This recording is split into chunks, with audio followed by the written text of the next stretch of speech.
And we are live and ready to go.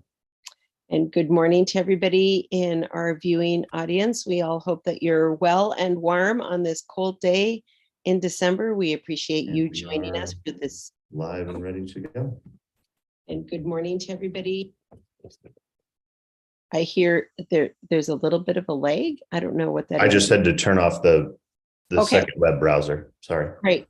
Okay, got it. Okay, so good morning again to everyone. Welcome to the monthly meeting. Well, it's actually not the monthly meeting, a special meeting of the BOCES Board of Education. And I'd like to start with some introductions, and we'll go to Angela. And then Angela, if you want to call in another board member, that'd be great. Sure. Angela Christensen, Littleton Public Schools. Ann. Hi, Ann Egan, Cherry Creek School District. And I will go to Brianna. Brianna Mestas, Public Education and Business Coalition. And yeah. And Nichelle. Oh, Nichelle, sorry. Good morning, Nichelle Ortiz, Aurora Public Schools Board of Education. And then we'll go to Chad. Chad Burns, Remsel, and then Julie. Oh, Julie, you're in mute. You're in mute, Julie. That's all right. Julie Stelzer, our finance director at Remsel. Computer right. fell over the whole bit, so we're good now. Okay. Sincerely, good morning. With that, I will call this meeting to order. And do I have a motion to approve the agenda for Tuesday, December 22nd, 2022? I move to approve the agenda for Thursday, December 22nd, 2022. I think it did say Tuesday on there, but it's Thursday already. That's right. And do I have a second? Second. Great. With that, the agenda is approved. And I'll turn it over to Director Chad Burns to give us some framing on our action. Sure. So as required by the statute for Family and Medical Leave Insurance Pool, as adopted by the Colorado Legislature, provides the opportunity for government institutions as well as public school districts to consider the option to opt out due to the fact that we are a restricted revenue stream to operate our entities. When the legislature put this bill together, they were very smart in that they understood that they still needed the option to provide this benefit to individual constituents of local municipalities as well as school districts. We presented this information to our staff as required by the bill on December 7th at a full staff meeting, providing the opportunity for questions and commentary. Staff feels very confident that allowing them the opportunity to opt into the program at the 0.45% as an individual does not restrict the opportunity for participation in the event that the board would take the action, as your districts have also considered to decline enrollment in this program. And so appreciate the thoughtfulness of the legislation in wanting to make sure that families have up to 12 weeks of paid leave within the state of Colorado. Also respect and understand that they took a deep dive in knowing that school districts, other revenue restricted municipalities would not be able to fully fund that, and providing a statewide pool and enrollment process. In the event the board elects to take action today regarding the resolution as presented, which would be to decline participation in the program, we are then required to submit that to the state pool and then provide information to our staff accordingly for their independent option for enrollment. Perfect. Thank you so much, Chad. Does anybody have any questions about this or comments? I do. I have a couple of questions. So just to clarify, so declining this, declining participation in the family and medical leave insurance would mean that Remsel staff would not have the option to opt in, right? Is that correct? Or do they still have the option to opt in if need be? So if the board elects to opt into the full pool, the school district becomes liable for up to under 1% of all employees' annual salaries, so 0.9%. To fund that, the entity can make the decision to split that fee between staff and the entity. And that would be considered what we call full enrollment, where every employee becomes enrolled. In the event that the board declines enrollment, individuals have the option to enroll at that same 0.45 percentage, and they individually enroll and accept that liability and a premium into the pool, and others would not have to do that in the event that they chose not to.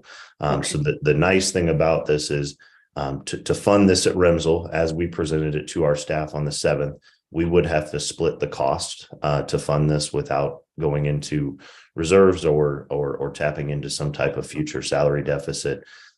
We'd have to fund it 50-50 of the 0.45% of employee and 0.45% of all employee salaries. And we respectfully would prefer the employee to have the option to limit their salary in lieu of us making that decision, or us recommending that decision as staff before the board. Okay, I appreciate that. And then one other question, like I love to hear that Remsel has a more generous package in terms of supporting or leave package in terms of supporting staff should the need arise. And I wanted some clarity on how that works out specifically for staff members that are not like, a 1.0 or full-time employees, so perhaps have like a smaller percentage, and newer staff members who perhaps haven't accrued the PTO that they would use. Can you just clarify those two elements for me? Absolutely. So as stated in the resolution, we have 10 PTO days per year that are unrestricted, that are earned month to month throughout the year. We don't have those divided up as sick or as personal leave, so our staff can use those at their discretion. We then in our leave policy, GBB, you can carry over any unused balance to the next year. So if you're doing some family planning, you can carry over some paid leave even before this program was offered as a potential pool.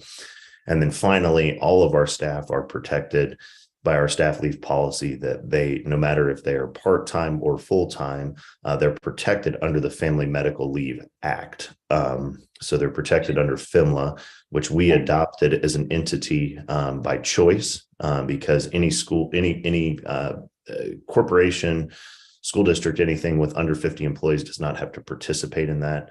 But about 5 years ago, we made the determination that participating in that provided protection of the entity as additional benefits to the employee, which provides them up to 12 weeks of job protected leave.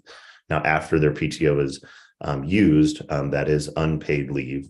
And so for your question around part-time staff, if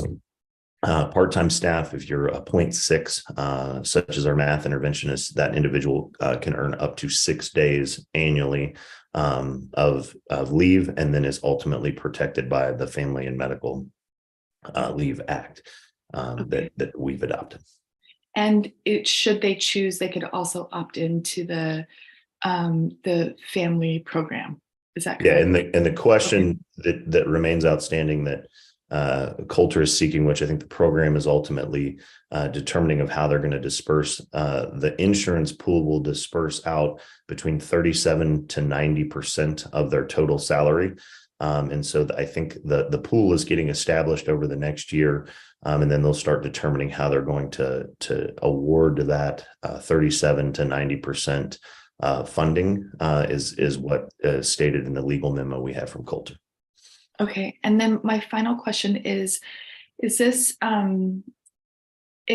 particular agenda item, is this something that you plan, Chad, or as the board, we plan to revisit, like every year, or is this moving forward? Like this adoption of this resolution would be kind of set in stone? Can you just as described in the legal analysis that Coulter provided us in preparing for our meeting with staff, as well as the board meeting today, it's an 8-year option.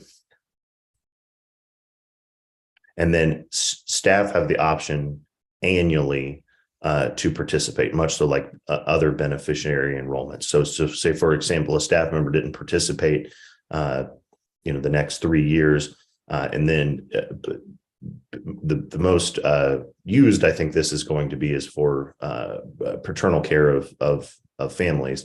Yeah. 3 years from now, that staff member knows that they're going to start thinking about family planning, and they're going to elect to enroll in the year prior to, so that they could have access to those benefits. Okay. So they don't have to, in the individual enrollment structure, they don't have to enroll today for a period of 8 years. They have annual enrollment. Okay, and then I have a million questions as it Sure. seems. So if the employee, is there just one point in the year where they can enroll, or can they enroll at any point in the year? And I want to speak with my understanding of this to the degree that I have from communicating with Coulter. It would be an annual enrollment, much so like your standard benefit package Gotcha. at a school. Okay. And so I'm not I want to say I'm 98% clear on that. Okay.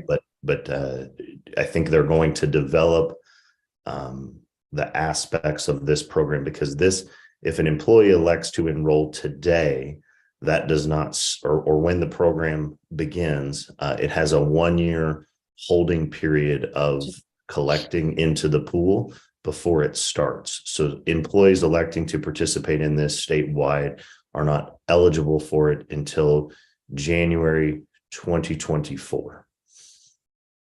Okay. Thank you so much, Chad. I mean, I would love to hear what is on other people's minds. We are in support of this, and actually our general counsel also reviewed it. Sonia McKenzie, Cherry Creek opted out as well, so we are in support. Denver Public Schools is also in support of this resolution as written to decline. Littleton is as well. And yeah, I think we looked at it as, we're not forcing employees to participate if they don't need it, but they can still have the option, kind of like Ted was saying. And so I think that was important to us. And I actually don't know of a single district in the all 178 in Colorado that have opted in. I think everyone has opted out. Yep. Good morning. Aurora Public Schools is always also in favor of this resolution. Also appreciate the feedback or the input from teachers that was done ahead of time.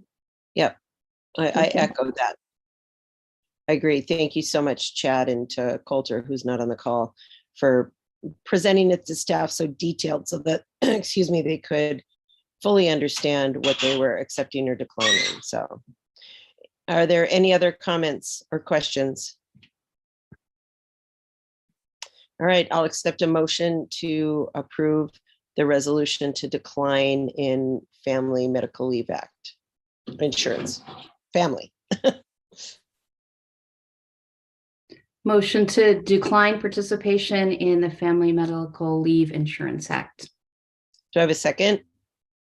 Second. All in favor, say aye and raise your hands. Aye. Aye.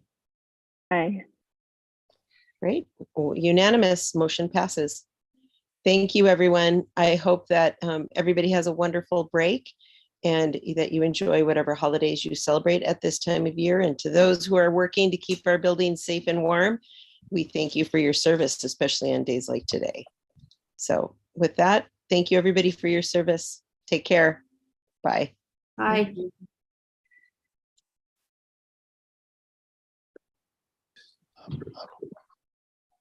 There we go. Thank you. Hi. Thanks. Take care. I gotta run. Thank you. Thanks. Bye.